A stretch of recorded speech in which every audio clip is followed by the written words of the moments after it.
அரசே, இவர்தான் புலவர் கவியரசு பாண்டிய நாட்டிலிருந்து வந்திருக்கிறார். வணக்கம் மன்னா. அண்ணலே, தங்கள் வருகை பெற நான் என்ன தவம் செய்தேன்? நீண்ட காலமாக தங்களை காண துடித்துவிட்ட என் கண்கள் புண்ணியம் பெற்றன, புதுவாழ்வு கண்டன. தங்கள் வருகையால் செம்பகவள நாட்டின் வரலாறு வற்றாத பாலாறாகிவிட்டது. என் காலம் பொற்காலமாகிவிட்டது.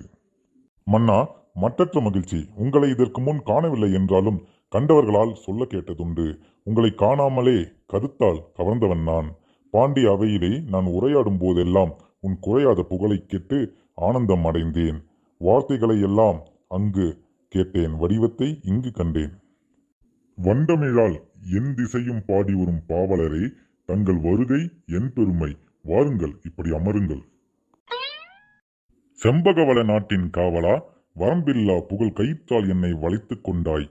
கனிச்சாற்றில் பிழிந்தெடுத்த உன் கருணை உள்ளம் காவேரி போல் கங்கையைப் போல் என்றும் வற்றாதது. உன் அன்பும் பண்பும் பாசமும் செங்கோலும் செழித்து வளர வாழ்த்துகிறேன். பகையொழித்த ராஜசிம்மா, நின் புகழ் கொழிக்க தமிழ் நிலமுள்ளவரை, அதில் தமிழ் உள்ளவரை நீ இருப்பாய். நின் புகழ் இருக்கும். அண்ணலே, தாங்கள் அடியெடுத்து வைக்கின்ற இடமெல்லாம் அமிழ்தம், தங்கும் இடமெல்லாம் தமிழ் மாறி பொழியும்.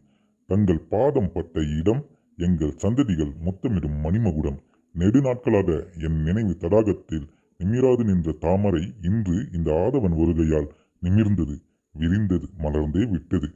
உங்களை கண்டதால் என் உள்ளமெல்லாம், உணர்ச்சி நரம்பெல்லாம் சாகாத கீதமிசைக்கிறது. என் பிறப்பின் பெரும் பயணத்தை வெற்றிகரமாக முடித்துவிட்டேன். புலவர் பெருமானே, என் இமையாடும் போதெல்லாம் உமைத்தான் நினைத்தேன், நினைக்கிறேன், நினைப்பேன். மன்னா, உள்ளத்தால் உயர் இமயமாய், அன்பு வெள்ளத்தால் அணையில்லா பேரருளாய், உன்னை கண்ட என்னை புகழ் மழையில் நனைத்து பிழித்தெடுத்து விட்டாய். மிக்க மகிழ்ச்சி. நெடுநேரமாகிவிட்டது, வாருங்கள், விருந்துண்டு பிறகு பேசலாம். வேந்தே, உன் விழிகள் தந்த விருந்தே எமக்கினி காலமெல்லாம் பசியே எடுக்காது. அப்படி இருக்க இனியும் தன் கரங்கள் தரும் விருந்துண்ண என் வயிறு இரண்டில்லை. புலவரே, தாங்கள் இருவரும் உரையாட கேட்ட ஆனந்தத்தில் எனக்கு மிகவும் பசி எடுத்து விட்டது. தயவு செய்து வாருங்கள். மன்னா, தளபதிக்காகவாவது நான் வரவேண்டும் போலிருக்கிறது.